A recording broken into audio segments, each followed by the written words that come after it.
Oi, turma, do livro No Rumo do Mundo de Regeneração, do Divaldo Franco, Manuel Filomeno Miranda, no capítulo 12, Aprofundando as Experiências.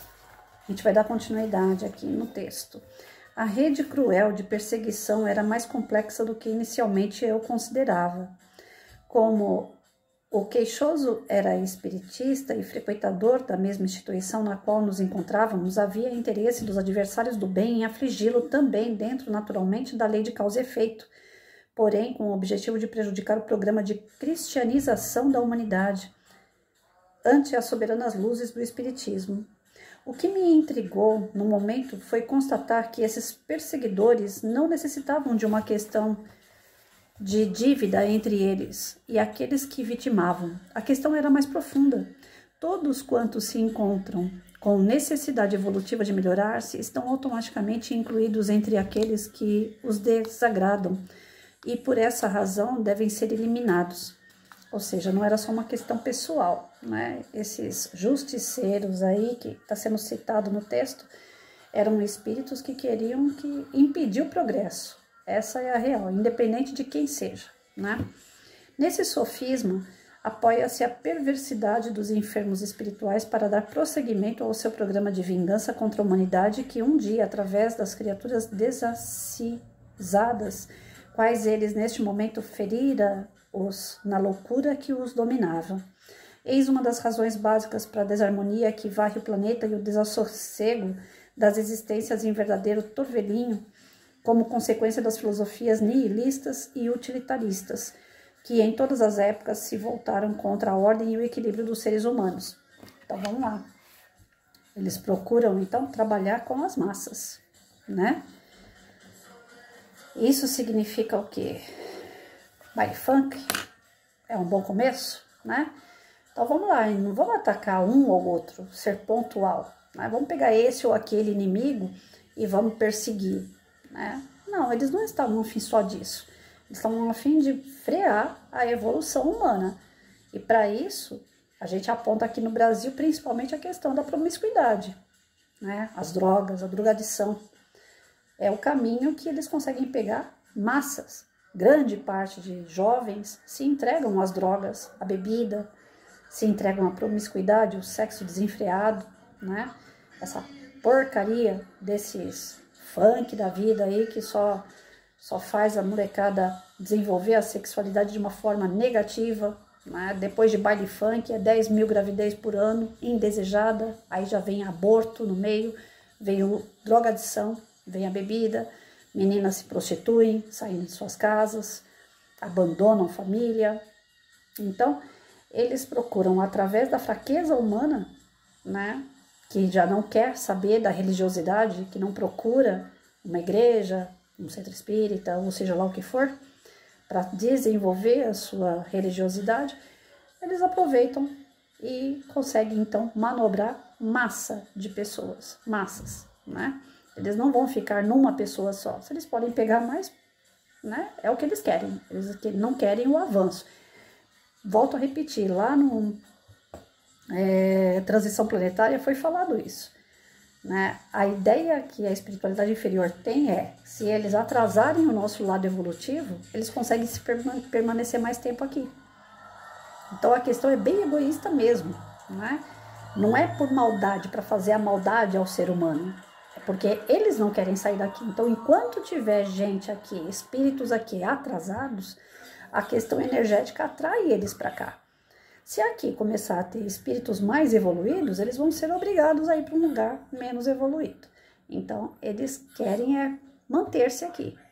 E dependendo da energia que essas pessoas que têm menos conhecimento, que têm menos desenvolvimento moral, conseguem exalar, eles se alimentam disso, né? Então, olha como é complicado esse negócio, hein, gente? E é muito sério. A predominância dos instintos primitivos caracteriza esses dias, porém defronta os sentimentos de beleza e o amor que vicejam, embora muitas vezes asfixiados pela crueza dos atormentados. É certo que marchamos para a vitória da luz sobre a escuridão, do equilíbrio sobre o destrambelho das emoções, e a vida está sempre encarregada de perpetuar-se conforme o princípio insuperável da sua origem. Ele se encontrava na alcova de onde saíra a esposa dominada por um verdugo que a acompanhou à cozinha, onde ela procurou algo fazer para distrair-se. A indução mental continuava empurrando-a para o prosseguimento da discussão com a vista a possível agressão física. Spinelli solicitou mentalmente a Cláudio para que a socorresse com um passe especial, a fim de afastar o vingador, ao mesmo tempo que o amigo se lhe acercou da aura carregada de energia escura e pensamentos grosseiros. Os fluidos dele começaram a diluir a nuvem mental que a aturdia conduziu-a ao quarto onde se encontrava o esposo em lágrimas de agonia, também ser viciado por outro perverso vingador ante a zombaria dos circunstantes de muito baixa vibração moral. Eurípides pôs-se a orar em altas vozes, que foram ouvidas pelos circunstantes desencarnados, e também ergueu as mãos em apoio ao passista, e luzes rutilantes saíram pelos seus dedos, que passaram a envolver o casal e atingir os seus perseguidores, que logo se deslocaram das vítimas, gritando com ferocidade e ameaçando-nos com expressões vias e coléricas. Os benfeitores continuaram como se nada tivesse acontecido, e alguns minutos após respirava-se na habitação outra psicosfera e o casal abraçado em lágrimas de reconciliação. Então, observem a casa de vocês. A gente vendo um exemplo desse aqui, eu estou me remetendo a uma situação, várias situações que eu tive dentro de relacionamentos, né? Às vezes começa um desentendimento pequeno, mas ele vai gerando outros fatores. Você vai buscando na sua mente uma porção de coisas ruins, aquilo vai aumentando, a discussão vai ficando mais calorosa e às vezes quase chega na via de fato, né, de uma violência física, e começa do quê? Coisinha mínima, né? Às vezes é uma coisa tão pequena que dá para conversar e resolver, mas aí entra essa questão da influência espiritual, e eles vão plantando, naquele momento que você abriu a brecha, aí eles vão plantando na tua cabeça uma série de coisas que talvez estava até adormecida, esquecida, já estava perdoada, mas aí retoma de novo e a discussão vai ficando fervorosa. Aí quando termina toda aquela discussão, porque você foi socorrido, né, em algum momento o teu anjo protetor, o anjo protetor daquela pessoa entrou em ação, te protegeu, e aí veio o choro. Aí termina a discussão em choro. Tem piadinha de Facebook que coloca que mulher briga, fala e depois acaba chorando, né? É uma piadinha, mas ao mesmo tempo é coisa séria, né? Essa história da mulher que chora no final, geralmente chora ela e chora o homem, né? E por quê? Porque dá aquele alívio quando você toma um passe do teu anjo de guarda. Quando ele intervém no meio da sua encrenca ali com a pessoa. Eu já senti a presença do anjo de guarda na minha vida, assim, em situações como essa, várias vezes. Dá aquela vontade de parar de falar, mas aí vem aquela outra vontade de continuar falando.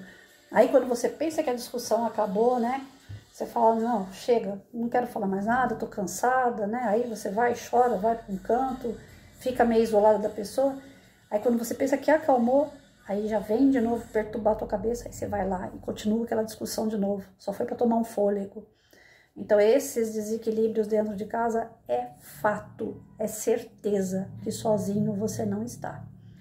Então quando perceber que o inimigo tá te cutucando, que você tá achando pelo em ovo, né? Que a situação tá saindo do controle, que o desequilíbrio tá tomando conta, é o momento de fechar a boca, começar a trabalhar o seu coração, olhar aquela pessoa naquele momento ali, não com aquela raiva, com aquele desejo de, se não resolver por bem, vai resolver por mal, mas sim do tipo, eu não vou conseguir falar agora, então eu quero ficar quieta. Deus permita que meu coração fique brando para eu chegar naquela pessoa que eu amo e saber conversar com ela. Olhe a pessoa, por mais difícil que seja, como aquela pessoa que você ama. Você não tá com aquela pessoa à toa. Pode ser a sua filha, o seu filho, pode ser seu marido, o seu namorado, sua namorada, seu namorado. Mas, de qualquer forma, é uma pessoa que você convive, que você ama. Então, você não tem que olhar com raiva, com ódio. Esse olhar de ódio, de raiva, geralmente não é só você que está olhando. Você está dando brecha para alguém te usar, para atacar aquela pessoa. E atacando aquela pessoa, na verdade, está atacando você mesmo. Porque, muitas das vezes, o nosso inimigo, ele quer agir em nós, direto. Mas como a gente não dá a brecha, ele age em nós para agir no outro e o outro atacar a gente. Aí desestabiliza todo mundo e eles ficam felizes. Então, eu não estou aqui para satisfazer a espiritualidade inferior. Então, quando percebe que isso está acontecendo, vamos corrigir.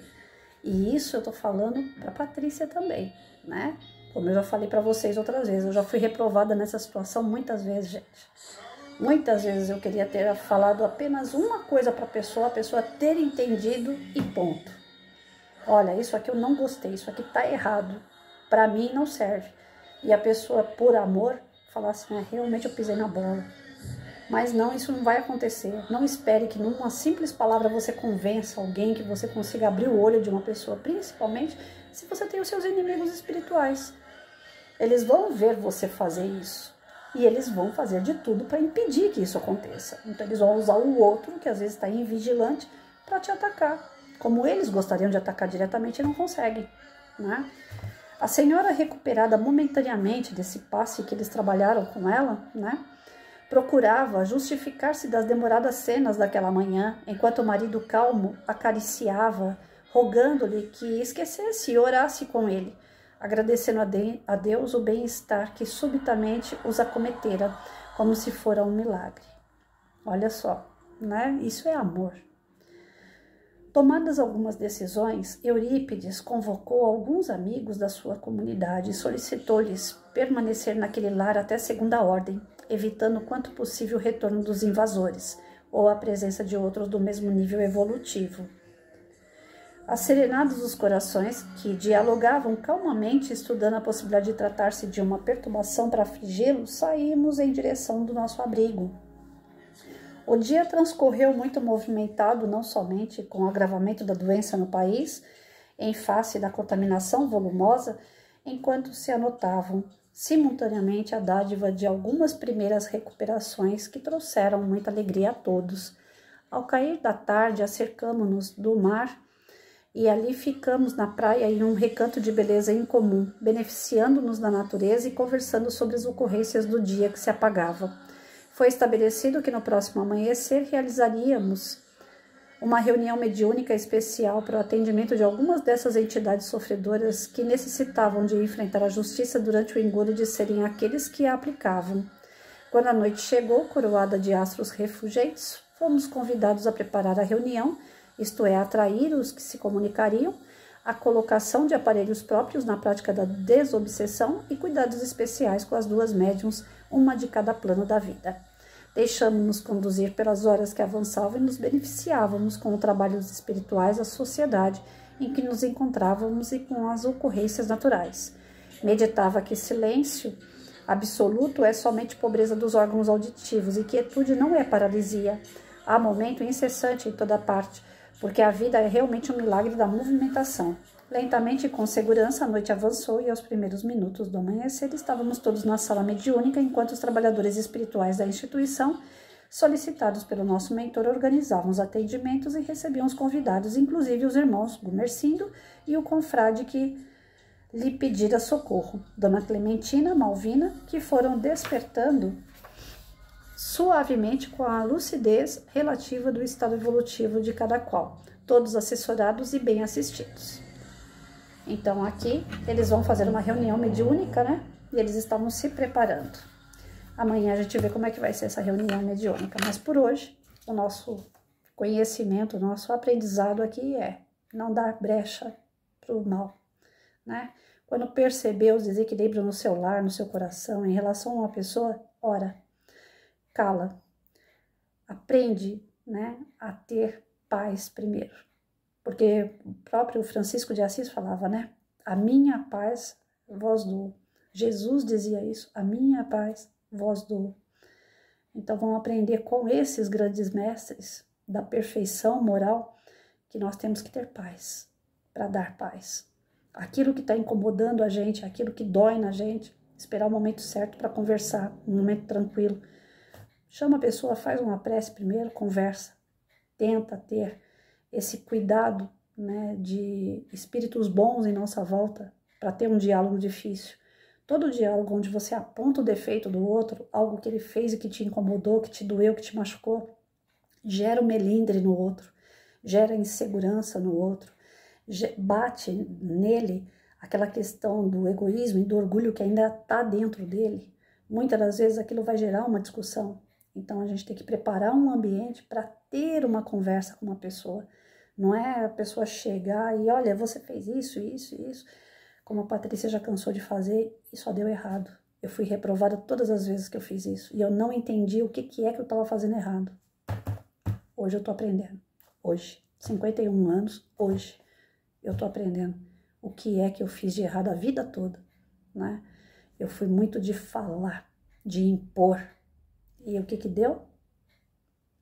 Não deu em nada. Não consegui resolver problema nenhum assim. Talvez esse aqui seja o único caminho, não é nem o melhor, é o único caminho. O caminho da prece, o caminho de sentar, acalmar. Eu ia para o quartel e eu via que tinha pré-eleição antes de qualquer ação. E eu não conseguia entender para que aquela pré-eleição. Hoje eu consigo. Eu vejo aqui, né, para ter um trabalho mediúnico, para ter um trabalho na Câmara de Passe, num centro espírita, tem que ter a pré-eleição, tem que ter aquele pré-momento onde você está preparando para poder fazer o trabalho. Então, uma conversa difícil tem que ter aquele momento de preparar a conversa, seja através de um evangelho, seja através de uma oração, você chegar na pessoa e falar, eu tenho algo importante para falar, algo que está me machucando, mas primeiro eu quero fazer uma prece, para a gente ter proteção, para a gente conversar, você me entender. E se você não concorda, não vamos bater boca. Pensa naquilo que eu estou te dizendo. Depois você me responde, não precisa ser agora. E a pessoa aprender a ouvir, a pessoa processar aquilo que você está reclamando, aquilo que você não está gostando, aquilo que de fato te machucou, né? Gente, não é fácil esse caminho, não. Vocês estão falando com quem já foi reprovada a vida inteira. Não é fácil. Mas olha só a gravidade de quando você se predispõe a uma discussão. Para quê? Só para ter na sua casa indivíduos que você não quer, que você não deseja. Então a gente não tem que dar essa brecha. Eu sempre tomei muito cuidado com o portão da minha casa, só entra aqui quem eu realmente gosto. Mas a parte espiritual eu não me vigiei. Entrou na minha casa muita gente que eu não conhecia. Ou que pelo menos dessa vez eu não sabia quem era. Deixei muito estranho entrar aqui. E é pesado, né? Há pouco tempo eu tive num trabalho mediúnico e no trabalho apareceu um dessas companhias falando assim, eu adoro quando ela discute. Eu fico lá só esperando ela discutir. Com certeza ele ficou aqui desde o meu último relacionamento, onde eu tive muita discussão. Esse cara estava aqui infernizando minha casa. E aí a pessoa foi embora, terminei meu relacionamento, mas ele ficou. Olha só como isso é perigoso, né? Então vamos vigiar isso daí. Orar, vigiar, procurar equilibrar, para depois a gente buscar uma conversa com a pessoa. E buscar nela o equilíbrio também. Porque se os dois, como diz o ditado, né, popular, dois bicudos não vão se beijar. Tá bom?